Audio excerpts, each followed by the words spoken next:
So I was sailing towards Old Faithful Isle when something scratched my back. That something was my friend's blunderbuss. And you're probably wondering, how did I end up in this situation? Well, it all started when I was feeding an ancient deity. Why, you may ask? Because my partner in piracy, my best friend, the fastest grub eater of the sea, my cat, had disappeared. And while I was searching for him inside of a cave on Plunder Valley, I stumbled upon my good friend. You know, the one I used to owe money to. She lives at the Sea Dog Tavern, etc. Well, there she was, holding a gun to my face, which I don't know about you, but it's never a good sign. She said she has been tracking me down for weeks, because in fact, I still owe her gold. And also on top of that, she took my cat hostage. And that is something you should never, ever do. But she had the upper hand at that moment, so I tried telling her I went where she lived so I could repay her, but she wasn't there back then. However, I explained to my friend that I could pay her now, and I promised her she wouldn't be disappointed. But if she wanted her prize, we would have to sail to it. So we jumped on my ship, although she said if this was all a ruse, my cat and I would have new adventures, but they would take place in the realm of the dead, which I did not plan to go there yet, obviously. And we started sailing towards Old Faithful Isle. But first, this story is sponsored by 5 Basis Frank from Mermaid's Hideaway. Go send him love, he seems a bit, uneasy.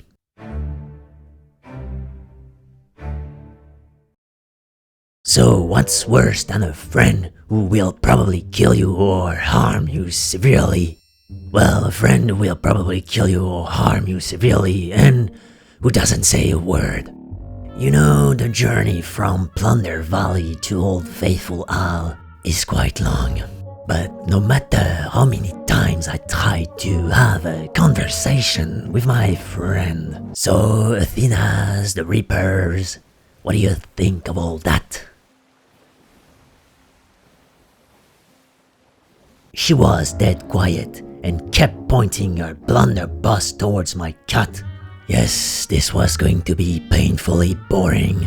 Even if on the way we got attacked by a megalodon, a kraken, a skeleton, sloop, several pirates, and some angry sirens, the journey was remarkably uninteresting. Also, I almost crashed my sloop into rocks twice.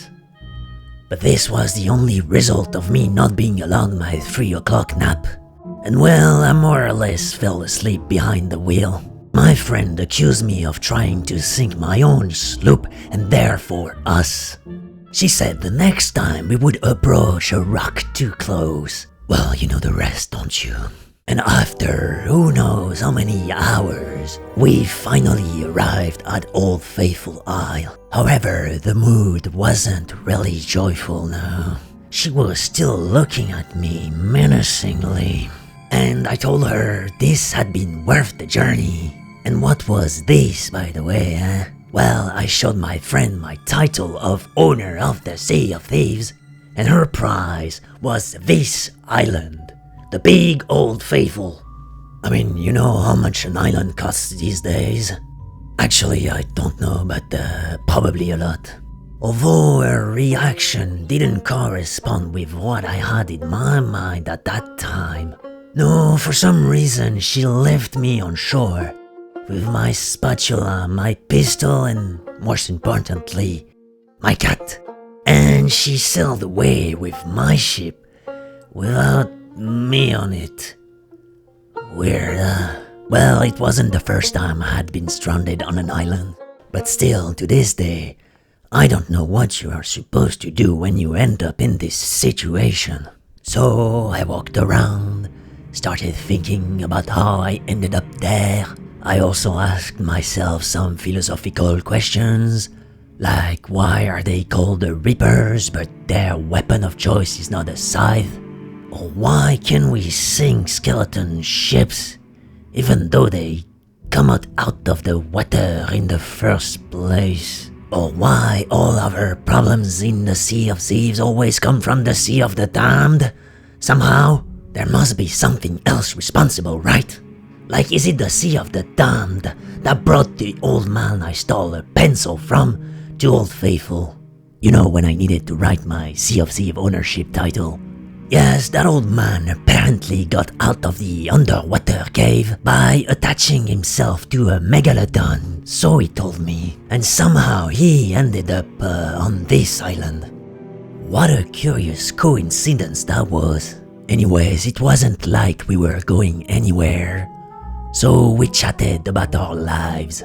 You know, two old bilge rats have a lot to talk about.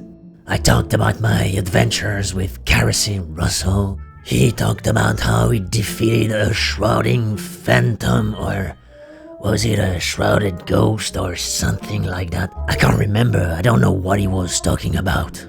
We also looked for food and we found some old grog laying on the ground. And we thought we found a good vintage, but no, it wasn't that good. More importantly, we started to think about our escape plan from there.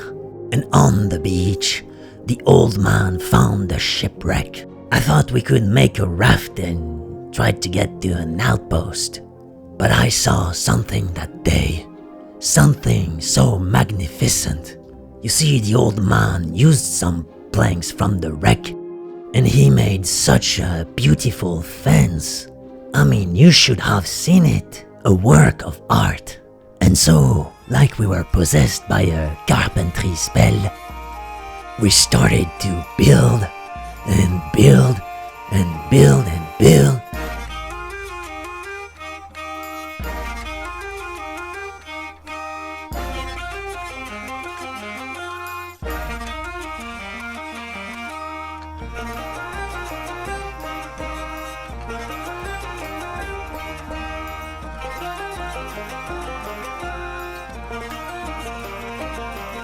Our vision couldn't be stopped by anything at this point. We even tried to construct a bridge, but the results were not optimal, let's say.